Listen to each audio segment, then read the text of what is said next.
Yeah, 40. Sin impuestos. Sí, eso. Sin impuestos, más impuestos son 48,5 centavos. Este es el precio sin impuestos. Ya con impuestos son $48.05. Sí. ¿Sí? Correcto. No problema. Lo siento. No problema.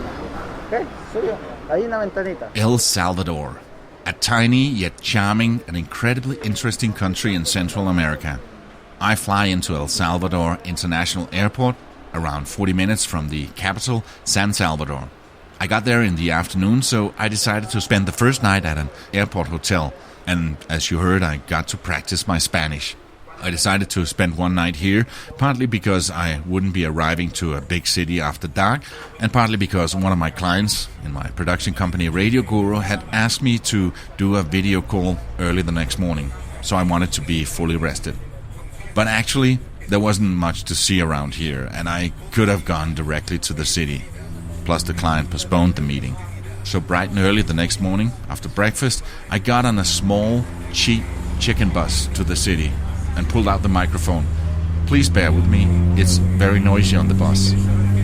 I'm in a small, noisy bus now from my small airport hotel into the capital city of El Salvador, San Salvador.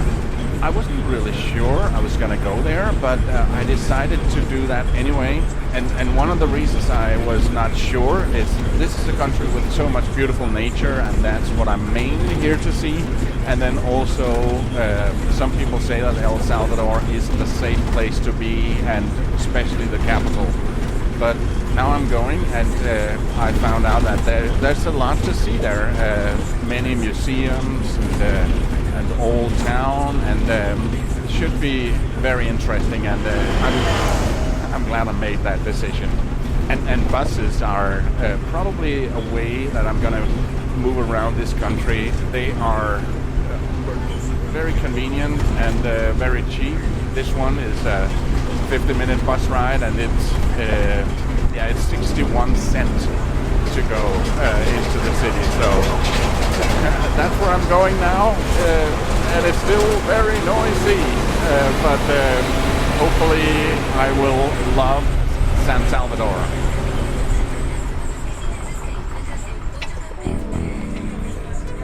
El Salvador is great, and you should not skip it and only go to other Central American countries. The more touristy country, Costa Rica, has the slogan Pura Vida, which means pure life. And that's an awesome slogan. And the much smaller country, El Salvador, just has Don't Skip El Salvador. I think that's so great. And you definitely shouldn't. You'll find some cities in El Salvador, but the true attractions are in the countryside. This makes a great place for adventure seekers and nature lovers. As a traveler, you'll find a country with tons to offer without the super crowded touristic areas. I'll get to see both the city life of the capital. We'll go on a walking tour and see parts of the downtown area in a minute. But I'm also going to spend some time at the beach right in the middle of the World Championship of Surfing, and then go spend some quiet time in the mountains with hardly any other visitors, where I also visit a volcano. In this episode, we're going to explore the capital, San Salvador. Welcome to a brand new season of the Radio Vagabond, and we kick off Season 8 in Central America. My name is Palabo. This is the Radio Vagabond, episode 218. Welcome to El Salvador. Meet Palabo, a full-time traveler and digital nomad from Denmark on an epic journey around the world. This is the Radio Vagabond. This episode is brought to you in part by Hotels25.com. It's a website that helps you find the best prices on hotels and guest houses and hostels around the world in one simple search. Hotels25.com. Allá arriba hay bastantes hoteles. ¿Bastantes hoteles? Hay bastantes, sí. Ah, ok. Exacto. Bueno. Y ese sí se llama Hotel Santa Elena. When the bus arrived to the city, I flagged down a taxi and had yet another conversation in my broken Spanish. Es en un bueno área. Es grande el área, sí. Okay. Ahí es grande, sí. I asked him to take me to the hotel I booked through hotels25.com. It's a small, wonderful little place called Hotel Santa Elena. Many people say that El Salvador is a dangerous place. It's what I'm talking to the taxi driver about here, peligroso. And it's also marked as red on the map on travelriskmap.com. That means it's dangerous. But according to a local, Edwin, it's all about using your common sense. Well, we can say that we're better than other countries. Well, basically, we had our reputation, right? And El Salvador is like any other Latin American country.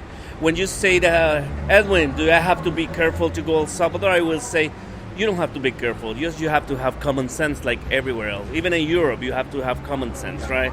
So here in El Salvador, we don't have the problem that like pickpocket. Nobody's gonna pickpocket. Oh, really? That's what when I did my research, I said, okay, be careful of pickpocketing. No, it's not. Here you don't have a problem with pickpockets. If you notice here, people is having the backpacks in the back.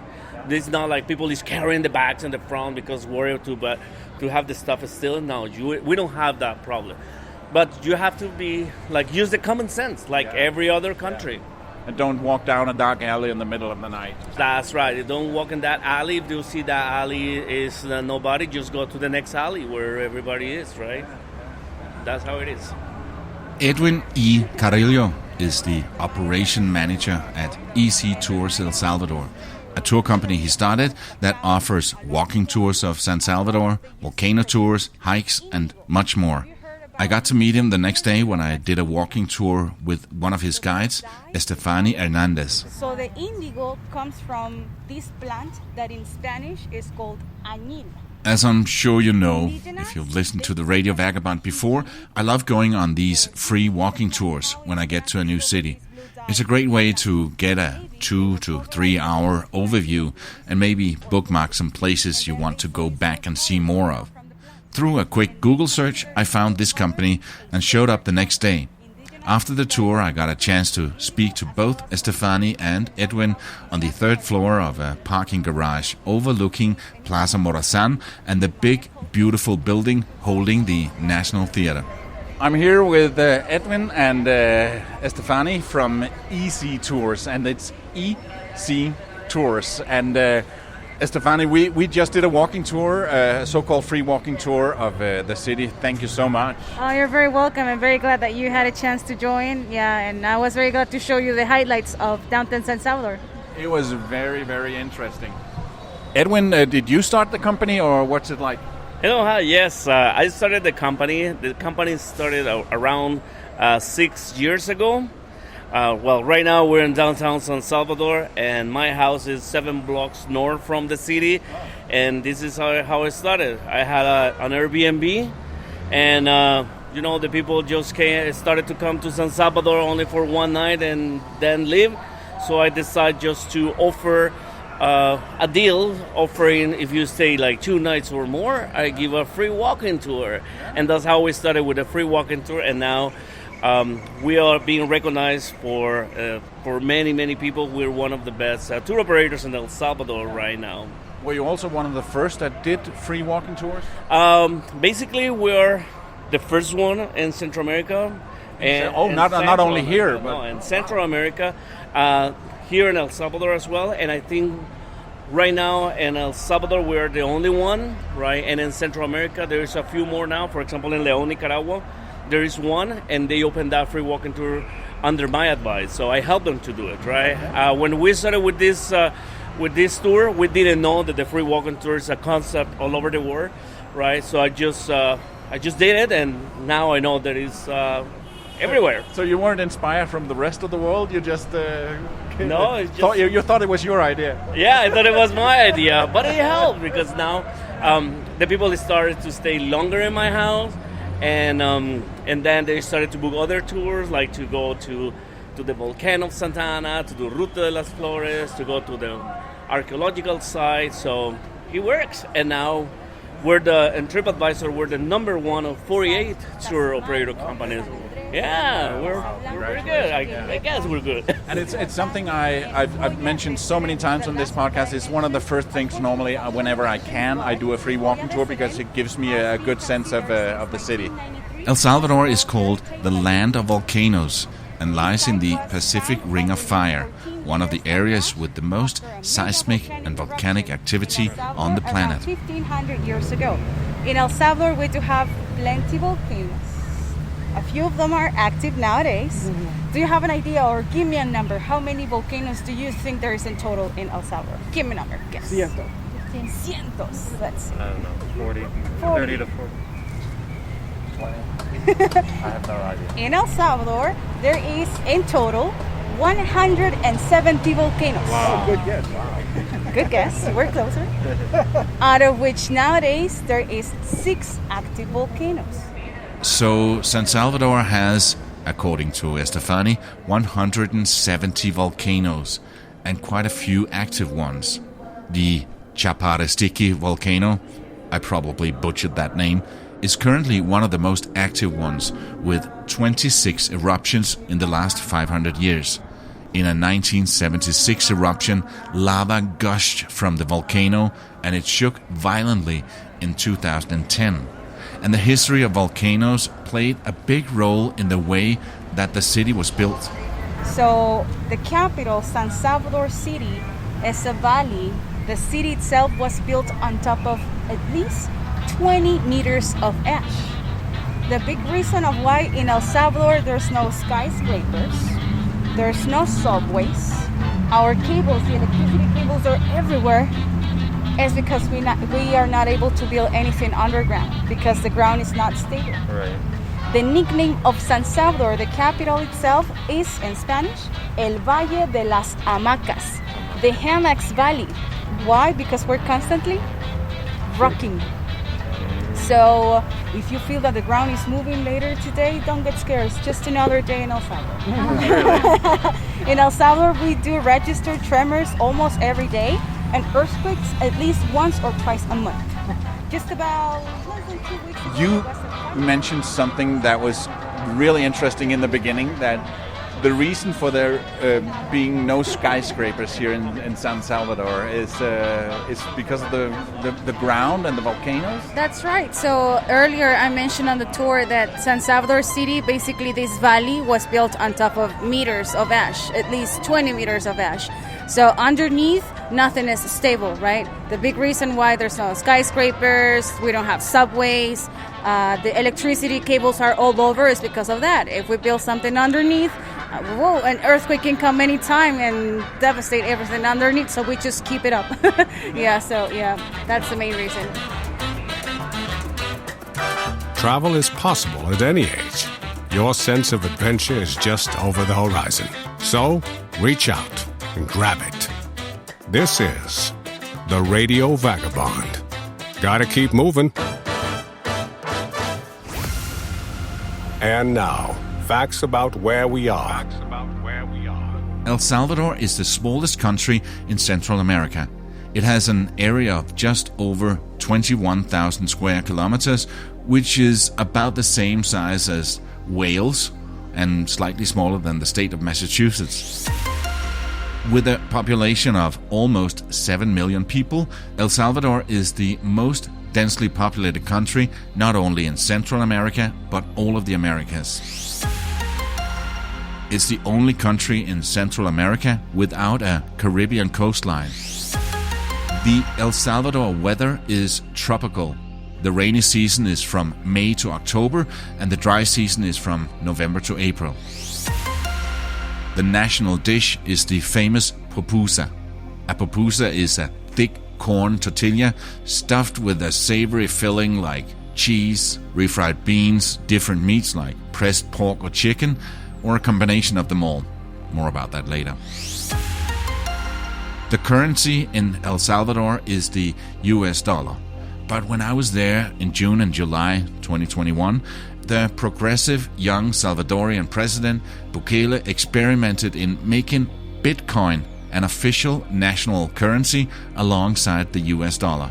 But just about a month ago, in December 2021, it was clear that the experiment failed. When more than 90% of Salvadorians said that they want dollars, not Bitcoin. Bukele, who looks more like a rapper than a president with a cap backwards on, said in a speech at the Latin America Bitcoin and Blockchain Conference in November that the answer is more Bitcoins. So we probably haven't heard the end of it. And that was Facts About Where We Are.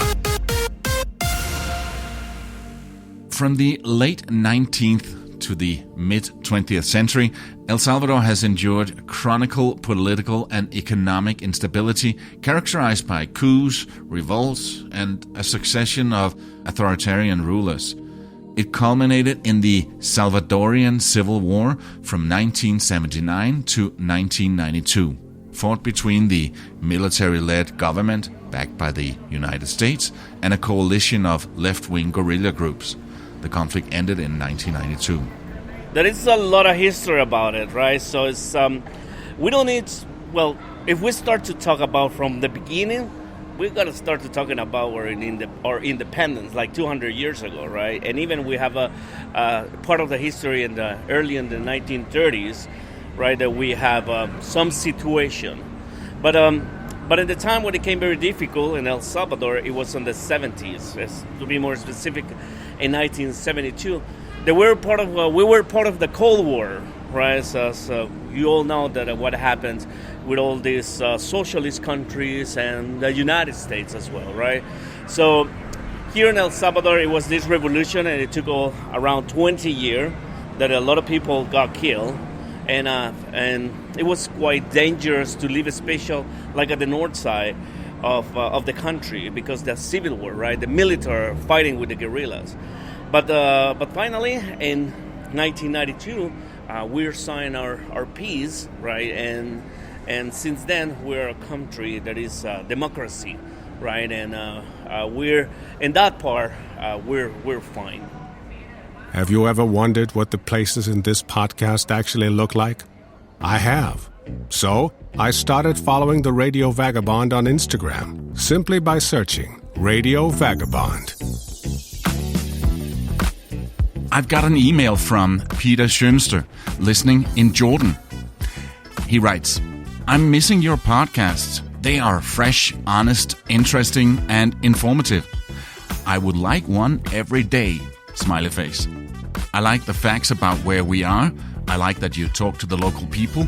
I guess I'll just set all the ones I've already listened to, all of them, to new and listen to them again. Thank you, Peter.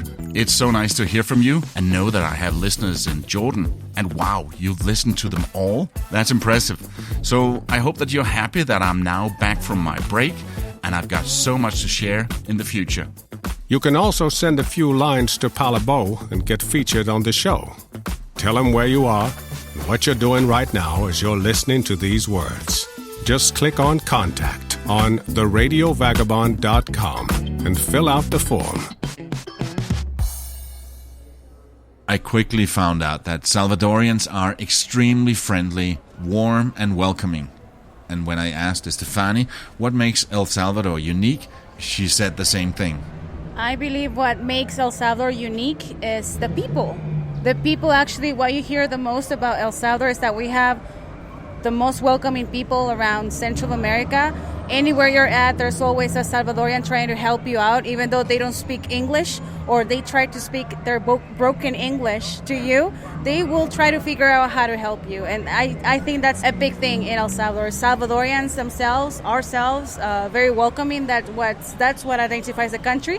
And the volcanoes that we have as well, right? A lot of volcanoes that we do have in El Salvador. Yeah, tell me, because a lot of them are still active. Yeah, at least 6 active volcanoes in El Salvador. Even right here that we are in downtown San Salvador, there's San Salvador's volcano and the view. And that volcano erupted 103 years ago. So, yeah, there's there's still orange bubbling lava down there? Oh, we have one volcano, is Santana Volcano, the oldest and the highest of the volcanoes in the country, that is pretty active. The last time that erupted was back in 2005. And you can actually hike this active volcano, and once you step on top of the crater, you overlook this sulfur lagoon, greenish color because of the the sulfur minerals around, and you do see some bubbling, and you do smell some. You smell So, it, oh yeah. yes, yeah, very vivid. But is it something that's a danger that they might erupt and it could be dangerous for the cities and villages? Well, the volcanoes are unpredictable. Basically, the only alert that you get before any volcano erupted are earthquakes. And we have earthquakes or tremors because of the San Andres Fault in the south, the Pacific Ocean, or a volcano, right? So the volcanologists here are very busy trying to check the volcanoes out at least once or twice a month, just to, kind of have an idea of when the volcanoes would explode, but we don't really know. Yeah, we don't have any idea. Yep.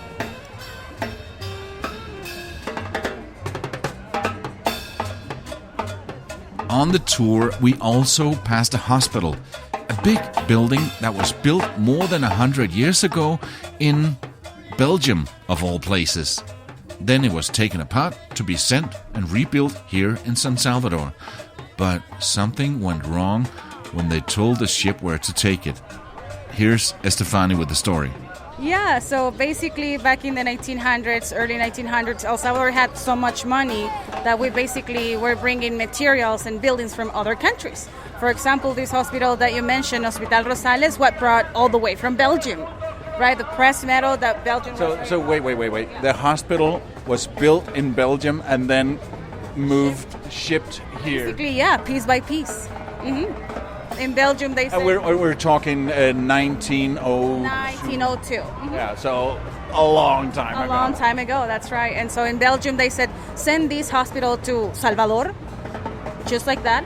And then the hospital ended up in Salvador de Bahia, Brazil.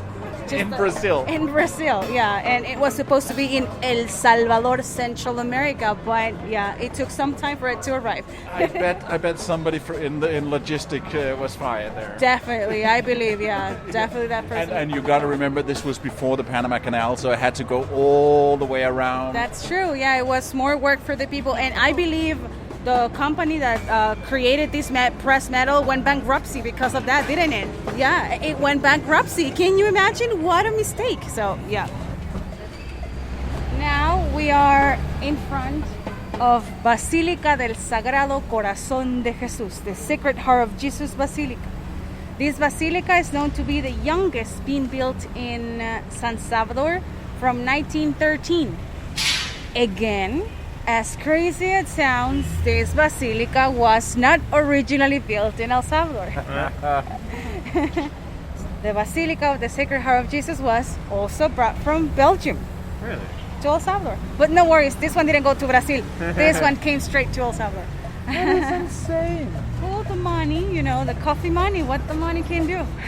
Wow. Yeah, Basilica, the Sacred Heart of Jesus, that was the same thing as the Hospital Rosales. The materials were brought from Belgium, but that one didn't go to Brazil. Yeah, don't worry. That is insane. That is insane. And imagine it was back in the early 1900s. So yeah, that's crazy. El Salvador is also world famous for its coffee. Pacamara coffee is a mix between two different Arabica beans, pacas and... It's cultivated in the western part of the country.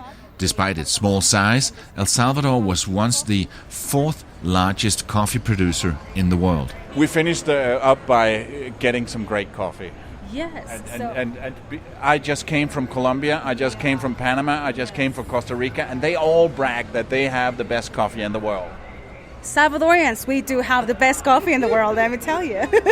So yeah, like I told you earlier, El Salvador has this hybrid coffee that is Pacamara, spelled with the Pacamara. So Pacamara is a mixed coffee. Basically, you get two different Arabica beans, pacas and maragogipe, and here they mix them up and created the Pacamara. And the special thing of this coffee are the chocolate essences without adding any chocolate to it. So that makes it more special. Yes. I have an argument about that coffee here. Okay, coffee grows in altitude. We do have 27 volcanoes. So we grow the coffee in the volcanoes. What is better than have this soil with the volcanic minerals? And we do have the pacamara, the good fruit. So coffee is like wine. Good weather, good soil, and good fruit. And good way to prepare it. I'm not going to be the judge because I know I'm going to make some very nice people in the other countries I've been to, and also Bali, they had some great coffee, but I just had some and it was amazing. So so thumbs up from here.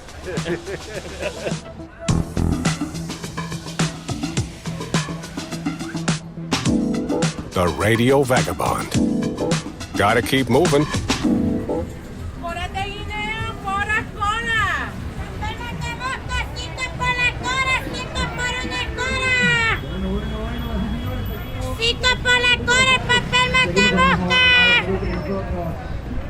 I noticed that they at the market they were shouting "Cora, Cora, Cora." Cora, Cora. So El Salvador doesn't use its currency anymore, colones. So when the U.S. dollar arrived to El Salvador... The official currency here now is U.S. dollars. Now it's U.S. dollars since 2001. So people could not... Well, they mispronounced quarter, 25 cents of a dollar. So basically we just adopted it, and we adopted it as Cora. So when you go in the market and things are costing 25 cents, they go shouting, Cora, Cora, Cora, you know. Yeah, that's why you get it. The food in El Salvador is delicious. This is not an exaggeration. People say that the food is so good here because it comes from the recipe and techniques that date back hundreds of years. As mentioned, the national dish is the famous pupusa. Again, a pupusa is a thick corn tortilla stuffed with savory fillings. It's eaten with cocido, pickled cabbage and other vegetables, and a tomato sauce, a watery version, sometimes spicy. I've had pupusas before when I was in Panama, and I've only been mildly impressed. But then I noticed that Estefani was wearing a cap with the text, "I want pupusas, not feelings." See a picture on the radiovagabond.com. And then she pointed out a restaurant on the square. So after the chat with her and Edwin, I went in there and got a few pupusas. And when I took my first bite, it was almost like my brain exploded. It was just so good, and I've had them many times since. You can literally find pupusas on every corner. You should try as many fillings as possible. Absolutely mind-blowingly good, and then they only cost a few coras. Be honest with me, guys. What are some of the bad things about El Salvador? What's the worst part about living here? The pupusas make you fat, number one. It can be very hot during summertime and you're always sweating, even though you're under the shade. That's pretty bad too. But other than that, not really. Yeah, me as a Salvadorian that has always lived in the city. I'm going to tell you something about that you said, why you have to worry about El Salvador. Well, what happened is we do have this reputation, right? And people say that it's bad El Salvador because we have this problem that everyone knows El Salvador about the gangs. But the gangs is something that is everywhere as well. If you go to the United States, there are ghettos there with also bad people, like everywhere, right? And the same here. There's some neighborhood that you don't go as a tourist. Here in El Salvador, you don't hear like a tourist. If something happened to a tourist, the Salvadoran protect the tourist, right? And even us as a local, we don't go to those neighborhoods, right? That is everywhere. And the same thing is like using the common sense, right? Something bad about it, I don't know what else to say, but that's it. I totally agree. Don't skip El Salvador. We're out of time, so let's wrap it up for this episode, supported in part by Hotels25.com, a website that helps you find the best deals on hotel rooms, guest houses, and hostels around the world in one simple search. Hotels25.com. If you like this episode, please tell a friend, write a review in your podcast app, or send me a message I can use on the show. I'll be back with so much more in the coming months, also more from El Salvador. In a few days, I have an interesting conversation with a fantastic British travel blogger. His name is Dave Brett and goes by the name of Travel Dave. I love travelling by train. I think it's the best way to travel. Just peering out the window and watching the rolling landscape as you just sit there having a nice cup of tea. Beautiful. And it's just bliss. It's just a great way to travel. So I'm like, all right, let's do this. Let's take the scenic route. Oh my God. It was the tiniest train I've ever seen. This yellow little clickety-clackety carriage. It didn't have a roof. And we're talking about the dimensions of 2 seats. So like if you're going on a Disneyland ride, I take up those 2 seats. So I'm sitting in this little yellow clickety-clackety carriage, this tiny miniature train, and it must have taken about 30 hours from start to finish. And it was so slow, I saw a bird fly faster than the train. It was just ridiculously slow. And then next week, we're heading back to the Caribbean and a visit to St. Lucia. My name's Palabo, and I gotta keep moving. See ya. Produced by RadioGuru.co.uk.